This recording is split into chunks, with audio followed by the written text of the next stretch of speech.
Hoje, nós vamos ver alguns sinais que aparecem nas palavras em grego, o espírito, os acentos e vamos categorizar algumas consoantes. Eu fiz um arquivo, vou compartilhar com vocês, para a gente começar a nossa aula. O primeiro sinal que nós vamos ver chama-se espírito. Todas as palavras em grego que começam por vogal ou ditongo, bem como as que começam pela letra rho, são marcadas por um sinal diacrítico chamado espírito. Se você ainda não decorou as letras em grego, eu vou colocar um card aqui em cima para você ir ao primeiro vídeo. Só venha para esse quando você já tiver aprendido o alfabeto todo. Agora nós vamos ver que existem dois tipos, o espírito brando e o espírito áspero. Vamos começar pelo primeiro. Na palavra aner, que significa homem, ela começa por um alfa. E nós acabamos de ver que toda palavra que começa por vogal, ditongo ou rho recebe espírito. Já que começa por vogal, vai receber um espírito. Esse sinal em cima do alfa é chamado de espírito brando. Ele parece um apóstrofo, mas não é. Nós chamamos de espírito brando. E ele marca que a palavra não vai sofrer nenhuma alteração fonética. O alfa vai ser pronunciado da sua maneira costumeira, da sua maneira característica. Então, nós vamos pronunciar esta palavra aner.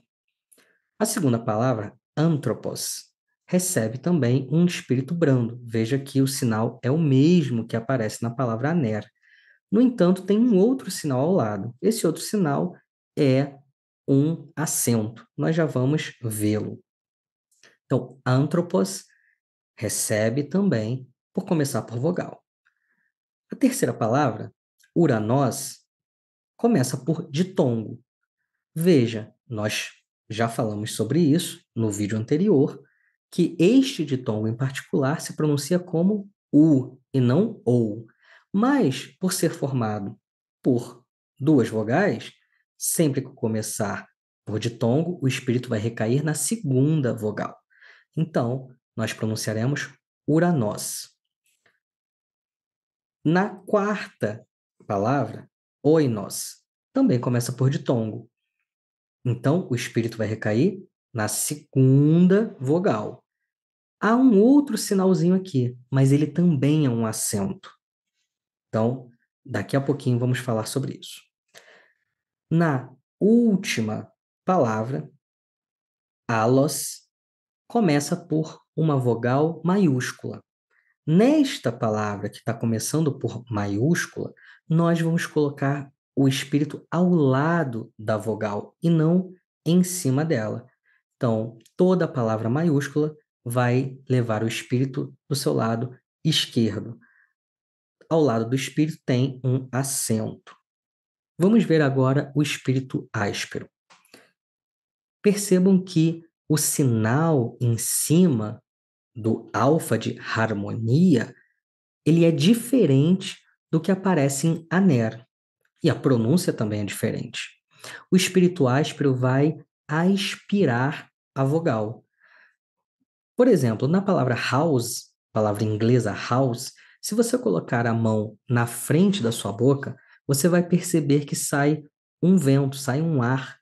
É a mesma coisa na palavra harmonia.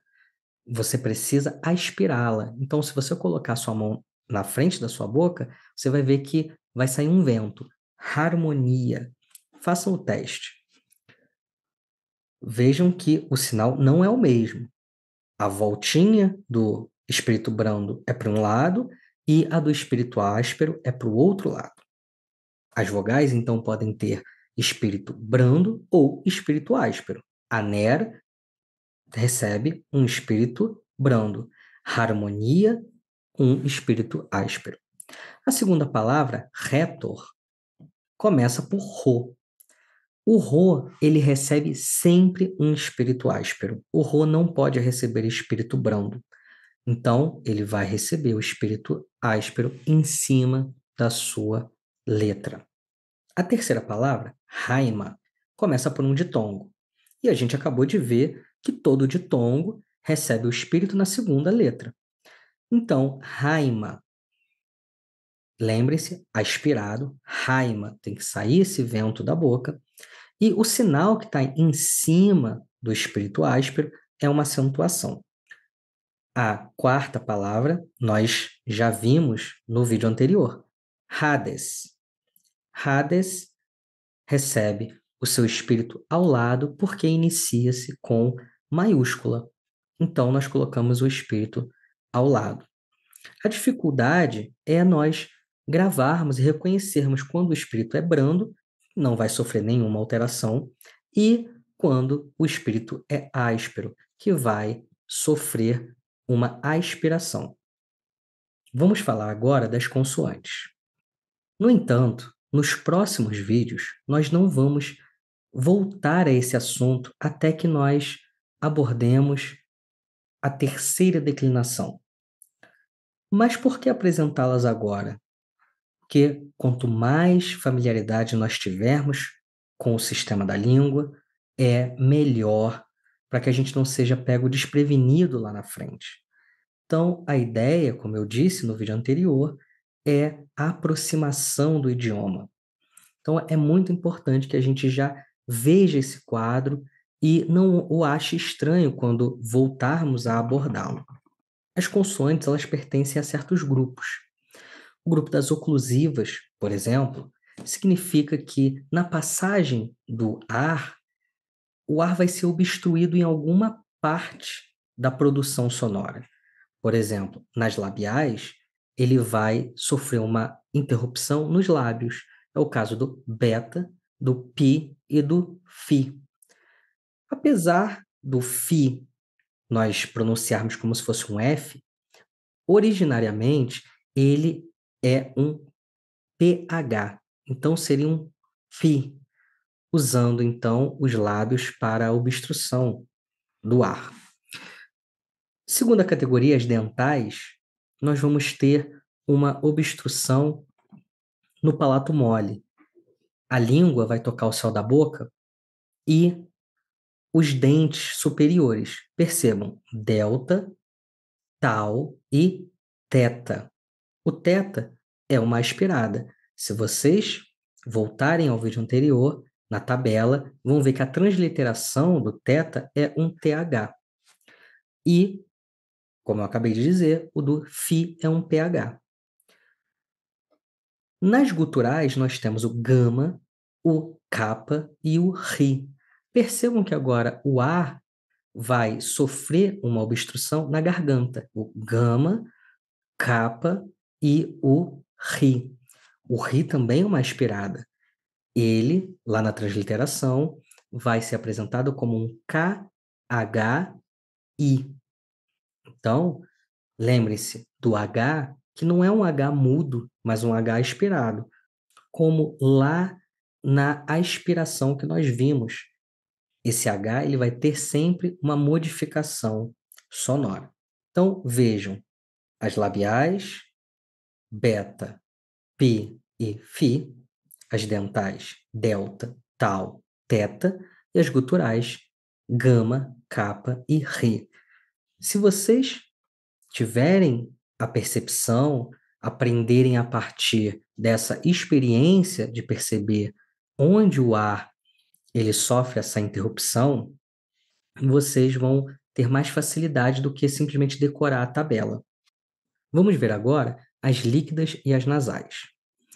As líquidas elas não sofrem nenhuma alteração, nenhuma obstrução do ar. Mas não temos nenhuma líquida labial, mas temos uma líquida dental. Por exemplo, o lambda. Perceba como a língua toca os dentes. Agora, as nasais, nós temos a labial mi, perceba como o lábio toca um ao outro, mi, o ni, a língua toca o dente, e o gama. Só que o gama não tem valor fonético de gama aqui. É agora que nós vamos explicar aquilo que apareceu na tabela no vídeo anterior. Percebam na palavra angelos. Nós temos dois gamas, mas este primeiro gama ele sofre uma alteração por conta do segundo gama. Quando nós temos um gama seguido de uma gutural, quais são as guturais? Percebam. Nós já vimos o gama, o kappa e o ri. Toda vez que um gama for seguido de uma gutural, ele vai sofrer uma alteração fonética. Então, como é que nós vamos ler essa palavra aqui? Não vai ser águelos, mas ângelos. Na segunda palavra, encomion, ou seja, o gama é antecedido por um kappa, e nós vimos que o kappa é uma gutural, então ele vai sofrer uma alteração fonética. Encomion, que significa elogio. Ângelos, mensageiro. E quando temos aqui um ri, ri também é uma gutural, nós vamos ter anrei. Anrei significa sufocar. Anrei. Falando sobre os acentos, nós temos o acento agudo, nós temos o acento grave e nós temos o acento circunflexo. Sobre o acento agudo, ele pode aparecer em 3 posições diferentes. Na primeira, nós vamos chamar de oxítona, assim como no português. Na palavra areté, o acento agudo aparece na última sílaba. É igual no português. Quando temos uma palavra acentuada na última sílaba, nós chamamos ela de oxítona. No caso do grego, precisa ser um acento agudo. Então, areté, percebam como a entonação, a tônica, vai para a última sílaba. Então, nós chamamos ela de, quando recebe um acento agudo, de oxítona. Quando recebe agora na penúltima sílaba, vai ser uma paroxítona. É o caso de partenos. Partenos significa moça jovem, virgem. Nós vamos ter a acentuação do agudo na penúltima sílaba, chamamos isso de paroxítona. E, no terceiro caso, proparoxítona, quando o acento agudo recai na antepenúltima sílaba. É o caso de anemos. Anemos, que significa vento, a palavra tem o seu acento na antepenúltima sílaba. O acento grave, ele não é propriamente um acento, ele é uma modificação do acento agudo da oxítona. Quando tivermos uma palavra oxítona, o que é uma palavra oxítona? É aquela que tem o seu acento na última sílaba. E toda palavra grega oxítona seguida de uma outra palavra acentuada vai modificar o seu acento agudo para um grave. Então, o acento grave é simplesmente a modificação do acento agudo de uma oxítona, porque a palavra seguinte é uma palavra acentuada. Somente isso. Por último, nós temos o acento circunflexo, que pode aparecer em textos tanto com essa aparência ou com esta outra. Em relação ao acento circunflexo, nós temos no primeiro caso o que chamamos de perispômena. É o caso da palavra timó. Percebam, o acento circunflexo está na última sílaba. Quando está na última sílaba e é agudo, nós chamamos de oxítona. Quando é um acento circunflexo, nós chamaremos de perispômena. E quando o acento circunflexo recair na penúltima sílaba, nós chamaremos de properispômena. Então, timó é a primeira pessoa do verbo honrar, significa eu honro, e doron significa dom ou presente. Para terminar o vídeo, vamos praticar um pouco a leitura de algumas palavras. Gigas. Percebam, temos um acento agudo e eu estou dando ênfase maior à sílaba que recebe o acento. Gigas. Segunda palavra, angeloi. Ela começa por vogal. Se começa por vogal, recebe um espírito. Neste caso, é um espírito brando. Então, eu não modifico a pronúncia do alfa. E, ao lado do espírito brando, tem um acento agudo. Então, angeloi. Esponguear. Esponguear, uma oxítona, e nós temos um gama seguido de outro gama, igual no angeloi. Ou seja, um gama seguido de uma gutural muda o seu valor fonético. Encomion, também o kappa é uma gutural. Palavra iniciada por vogal recebe um espírito. Neste caso, eu reconheço que é um espírito brando. Então, não vai sofrer nenhuma alteração. Encomion. Anquira, começando por vogal, recebe o espírito. Brando, eu reconheço que é um brando. Uma acentuação aguda. E gama seguido de uma gutural. Então, em vez de ser Akira, não dá nem para pronunciar direito, né? Agkira, será pronunciado como Ankira. Bebaió, Farinx, Anrei. Vejam, começa por vogal, recebe espírito, gutural, gama seguido de gutural. Anrei. Tsoon. Olha, lembram do iota subscrito? Aparece aqui na palavra tsoon. Não pronuncio o iota que está subscrito. Zeus, Rebe. A palavra Rebe começa por maiúscula. Olha como o espírito e a acentuação ficam ao lado da vogal e não em cima dela. Aqui tem um problema que nós, brasileiros, nós falantes da língua portuguesa, confundimos. Nós falamos Rebe e achamos que esse eta maiúsculo aqui é um H. Mas o H de Rebe é o espírito áspero e não esse H que na verdade não é um H, é um eta maiúsculo. Então, o H é o espírito áspero e o E de Rebe é o eta que está em maiúscula. Ressirria, vejam, um eta iniciando palavra. Toda palavra iniciada por vogal recebe um espírito. Neste caso, eu reconheço que é um espírito áspero.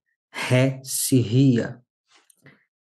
Tálassa, teatron, Thebai, catedra, Socrates, Rome. Percebam, nós também confundimos bastante, achamos que é um P. Não é um P, é um Rho. E toda palavra iniciada com Rho recebe um espírito áspero. Então, aqui, Rome, Platon, Xenofon, Xilon, Daedalus, Oikia, começa por ditongo. Toda palavra que começa por ditongo recebe o seu espírito na segunda letra. É o caso de oikia. Rute, mesma coisa. Um ditongo, mas lembre-se, nós pronunciamos como U, mas recebe um espírito áspero. Então, esse U vai ser Ru. Então, Rute, Psirré, Eirene, novamente, um ditongo, o espírito recai na segunda e eu reconheço que é um espírito brando, não vai ter modificação. Eirene. E agora, palavras escritas somente com maiúsculas. Socrates, Eirene, Oikia, Odé, Theos. Percebam que nenhuma dessas palavras possui espírito ou acento. Era assim que se escrevia na Grécia Antiga. As palavras eram escritas todas em maiúsculas, sem espaço, sem acentuação, sem espírito. Essas marcações foram incluídas muito posteriormente, séculos depois de o alfabeto grego estar instaurado ali na Hélade. Então, imaginem só como deveria ser difícil você pegar aquele bloco de texto não ter espaço, não ter acento e ler aquele texto. Imagina ler Platão dessa forma. Não só ter o problema de decifrar as palavras, como o seu conteúdo filosófico. Então, quando vocês pensarem que esses acentos, essas marcações, os sinais diacríticos estão dificultando a vida de vocês, lembrem-se que poderia ser bem pior. Novamente, eu vou colocar o link para vocês acessarem o arquivo que nós vimos hoje em aula na descrição do vídeo, e eu espero que vocês tenham aprendido, que é o mais importante. Treinem, repitam, revejam o vídeo e na próxima aula nós vamos falar sobre declinação. Espero que vocês tenham gostado. Qualquer coisa escrevam nos comentários e até a próxima aula.